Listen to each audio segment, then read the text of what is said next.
Question ने आगे दो और इंफॉर्मेशन क्या दी है आप लोगों को कि सर एक तो मिस्टर वाई हो गए इंसॉल्वेंट और उनकी प्रॉपर्टी जो थी उनके हिस्से का केवल 1/4 चुका पाने के लिए सफिशिएंट थी।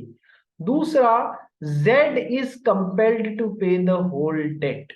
दो बातें हो गई कि सर ये जो थे ना, ये भाई साहब हो गए इंसॉल्वेंट और इनकी प्रॉपर्टी इनके हिस्से का केवल 1/4 चुकाने के लिए सफिशिएंट थी। और पूरा का पूरा 30,000 रुपीज मिस्टर जेड को चुकाने के लिए कंपेल कर दिया। तो क्या कर सकते हैं? हाँ कर सकते हैं, क्योंकि जॉइंट और इंडिविजुअल लाइबिलिटी भी है, इसलिए पूरा जेड से मांग सकते हैं। तो सर 30,000 पूरा इनसे मांग लिया। तो सर अब जेड को बदले में क्या मिलेगा?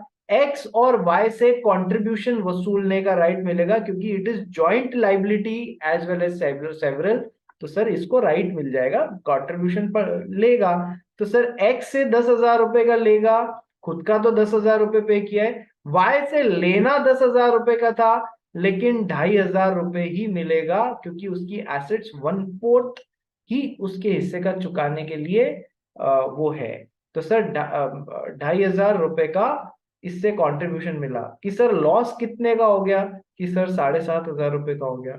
ये बरोबर डिवाइड होगा दो पार्ट्स में, ठीक है। आधा ये बियर विथ करेगा और आधा ये बियर विथ करेगा, यानी कि 3,750 रुपए इससे वो और वसूले जाएंगे, और खुद भी ये 3,750 रुपए बियर विथ करेगा यहाँ का जो लॉस हो रहा है। Remaining joint promisors need to bear the losses equally, ठीक है। ये भी आना चाहिए कीवर्ड में।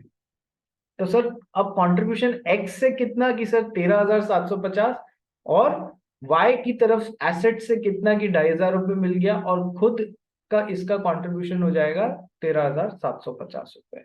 ठीक है, इस तरीके से ये पूरा आंसर आपको बताना है। पुलकित समझ में आ रहा है तेरे को? नींद तो नहीं आ रही है पुलकित? ठीक है। Question number 8। अभी कितने क्वेश्चन बचे हैं? अभी और हैं 10 तक करते हैं आज, चलो। Question number 9। X agrees to sell 50 tons of some raw material to Y on 20th June. X ने 50 टन कोई रॉ मटेरियल Y को देने का वादा किया 20 जून को। सर क्वेश्चन पढ़ते ही समझ जाना पहली line, that time is of the essence of the contract.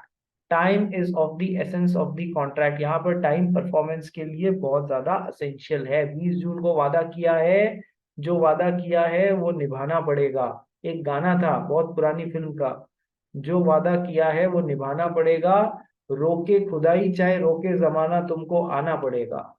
ठीक है, तो 20 जून का वादा किया है तो निभाना पड़ेगा। X delivers the goods on 30th June, late delivery किया। Is Y bound to accept the goods? No, time is of the essence of the contract. वो उसकी इच्छा होगी तो एक्सेप्ट करे, नहीं तो रिजेक्ट भी मार सकता है। ठीक है, no he is not bound to accept the goods. Next and last question for the day. A sells 500 quintals of rice to B and B promises to pay the price on delivery. What is the name of promise? अरे यार reciprocal promise है, mutual and concurrent। ठीक है, चलो एक question और करते हैं। Where there are two debts, one of rupees 500 and another 700 falling due on the same day. Sir Pulkit ने दिया से दो तरीके के दो अलग अलग लोन ले रखे हैं, एक 500 रुपए का, एक 700 रुपए का।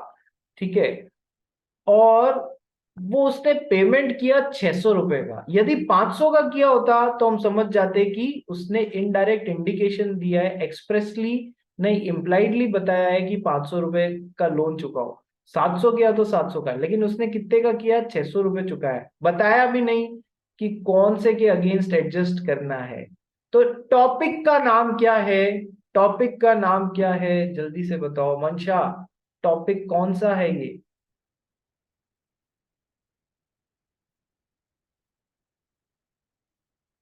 मैडम मंशा, हाँ सर। कौन सा टॉपिक का क्वेश्चन है रे ये? याद नहीं आ रहा। अरे यार, ऐसा थोड़ी होता है। दिया Jain. Sir appropriation of payments. Yes, appropriation of payments, तो ये कीवर्ड आना चाहिए, this question is from appropriation of payments, उसमें से क्वेश्चन है ये, अप्रोप्रिएशन ऑफ पेमेंट्स में से। तो सर फिर अप्रोप्रिएशन के रूल्स बताने पड़ेंगे। सबसे पहला रूल है कि सर यदि पैसे चुकाने वाले ने इंडिकेट कर दिया है कौन से डेट के अगेंस्ट, तब तो एक्सप्रेसली उसी के अगेंस्ट होना चाहिए। एक्सप्रेसली नहीं और इम्प्लाइडली एकदम एग्जैक्ट अमाउंट से बता रहा है तो भी उसके अगेंस्ट होना चाहिए। लेकिन यदि लोन चुकाने वाले ने इंडिकेट ही नहीं किया है तो फिर लोन देने वाला उसे अपनी मर्जी से अप्रोप्रिएट कर सकता है जिस भी लोन के अगेंस्ट चाहे, कि सर वो ऐसे लोन के अगेंस्ट भी एडजस्ट कर सकता है जो टाइम बार्ड हो रखा है, लेकिन डिस्प्यूटेड डेट के अगेंस्ट एडजस्ट नहीं कर सकता है। ये सारे रूल आपको बताने रहेंगे। फिर यदि न तो देने वाला न लेने वाला अप्रोप्रिएट करना चाह रहा है तो फिर क्या रूल लगेगा, जो टाइम में सबसे पहले लिया हुआ है उसके अगेंस्ट एडजस्ट होगा। और यदि दो लोन सेम डेट को लिए हुए हैं तो दोनों के अगेंस्ट प्रोपोर्शनेटली एडजस्ट हो जाएगा। इतने रूल बताओगे तब ये फर्स्ट लाइन का आंसर निकलेगा, where there are two dates, one of 500 and another of 700 falling due on same day, falling due on same day. तो सर सेम डे, तो यानी कि ये 600 रुपए दोनों के अगेंस्ट प्रपोर्शनेटली जाएंगे। लास्ट लाइन जो मैंने रूल्स की बोली थी उसमें इसका आंसर निकल रहा है। So the appropriation can be made pro rata for the two dates. Pro rata का मतलब होता है प्रपोर्शनेटली, हमारे लिए मतलब है प्रपोर्शनेटली। हाँ सर, प्रो रेटा। तो इस तरीके से आपको पूरा समझाना है। चलिए आज के लिए इतना बहुत। क्वेश्चन 12, 13, 14, 15, 16 से लेके 20 तक और क्वेश्चन बैंक के क्वेश्चंस कल करके आना तो बुद्धि खुलेगी और ज्यादा अच्छे से समझ में आएगा। चलिए बाकी का अपन कल करते हैं। सर हाँ जी।